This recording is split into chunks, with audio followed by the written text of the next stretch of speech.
Yeah, I guess the thing you hit on at the end, and my son and I have talked about this, is the extent to which, and then we began doing some Google searches and whatnot, and you might expand on this, is the amount of troops and bases we have all over the country in terms of just everywhere.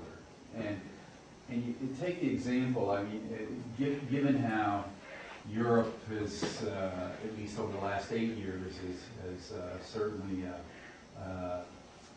been sticking it in our eye every chance they get. It just strikes me as, hey, look, you guys are modern countries.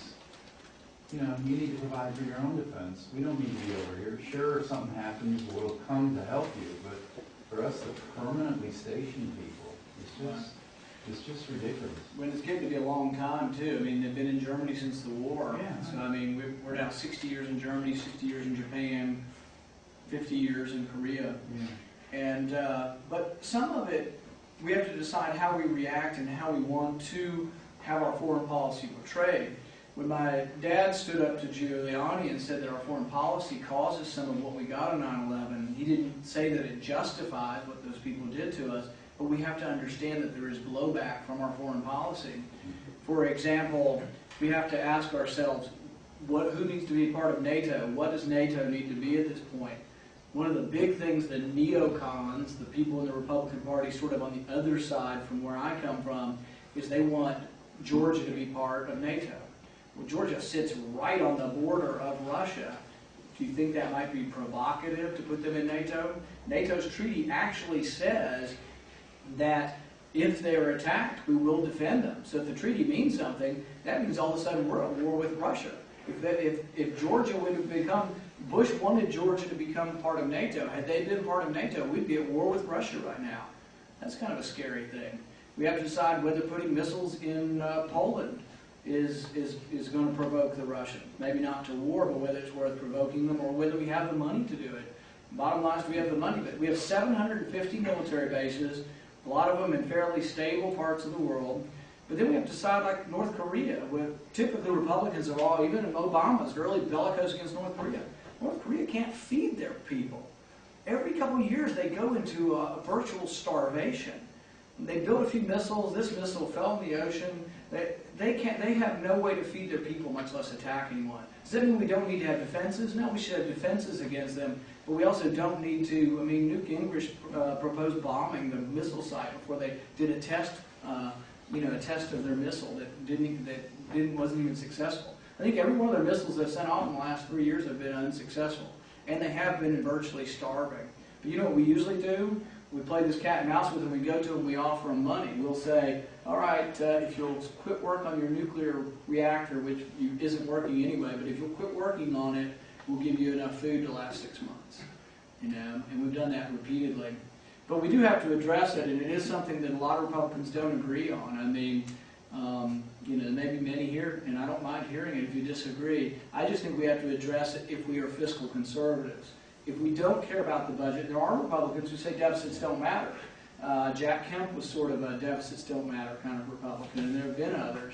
But you have to decide if they do matter. See, I think they ultimately matter, and I don't think they're an academic question, because I think the deficit is so large now. It's at the highest percentage of GNP I think that it's ever been, higher than World War II now.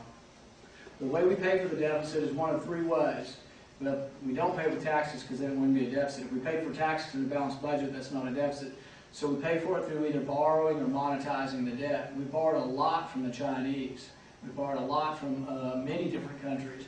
They're sort of at wit's end where they don't want to borrow our capital anymore. But then we're also going to have to monetize it, which means the Federal Reserve simply prints up the money and through a computer entry buys treasury bills, and they bought our debt.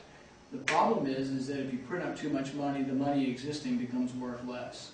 And the money supply, the M1, has increased 239% in the last 4 months. So there are some people, and these aren't all just doomsday people, there are some people who fear for the monetary system that you might get out into the working world and be like a Weimar Republic, and you've got your paycheck in a wheelbarrow and it buys a loaf of bread. Are you there? Good. I'd like to know, what do you think about the fair tax idea? The fair tax is an idea of going to a national sales tax instead of an income tax. I would always favor a sales tax over an income tax. But here, I'll tell you what I think the problem is that it will never pass, because the general consensus says that it will be a regressive tax, meaning that poor people will pay a greater share than they do now. Rich people or people of middle to upper income will pay less. But I do like a sales tax better than an income tax. For example, if I were governor of Kentucky, I'd make the sales tax, what would we pay, 6? I'd make it 8 and get rid of the income tax. So I do like that concept. It's hard to go to that, but yeah, I'd be in favor of anything that gets rid of the income tax. The other danger, though, is that when they do it, they're going to try to transition to something they call revenue neutral. And always be afraid of your government when they tell you something's revenue neutral, because it's probably a lie, or probably the numbers will work out in the end where it wasn't really revenue neutral. Because if you make it with the income tax, but it may be a 35% sales tax. And what does that do to abruptly shift to something like that? I don't know. What does anybody else? What do you think of the fair tax, Dr. Wilk? Well, to me, I think what eventually happens, to the extent that we even get any foothold there, is that they're likely to still come back with the income tax. I mean, it's just, taxes just don't go away, is the problem. And therefore, it's nice to talk about phasing it out. There will always be reasons to not do it. It's another reason why I don't get excited. Like, for example, Ernie Fletcher gets elected. We have a Republican for the first time in 40 years. What does he do? Revenue neutral tax reform. Well, if I wouldn't even join, I wouldn't come out here tonight if I was going to be proposing revenue neutral. Who cares? Revenue neutral means shifting the burden from one person to the other. It's like, you know, do I care? Why don't we stick it to the cigarette smokers, or the people who eat Big Macs, or the people who drink wine? You know, it's like one person versus the other. It still comes out of the economy. My goal is that government should be smaller, taxes should be lower, government should be less involved in your personal lives, your economic lives. Everything about government should be less. And so I can't get motivated to run for office, give a speech, do anything for revenue neutral. And that's kind of what fair is too, because they're talking about making, we do this grand change and be revenue neutral. Still would be better than the income tax, but I just can't get as excited about it. Do you think there's any role for the U.S. in the United Nations? I think there is a role for some kind of world discussion body, and that would be the UN. Things I don't like about the UN are we pay more than our fair share, I think, of the expenses of it. And I don't like the fact of having U.S. troops fight under a UN banner. I think we should always fight under the U.S. flag, and only for reasons that we think are important to our country, not... You know, the UN's got a lot of petty tyrants and socialists and graft and thieves and you name it. I mean, they're all in the Security Council. Yeah, well, you have there are all these third world countries, and we should never submit our policy to them.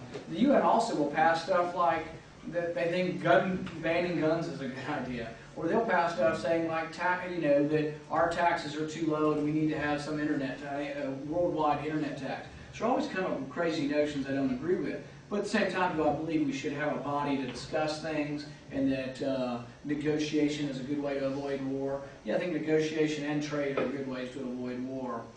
So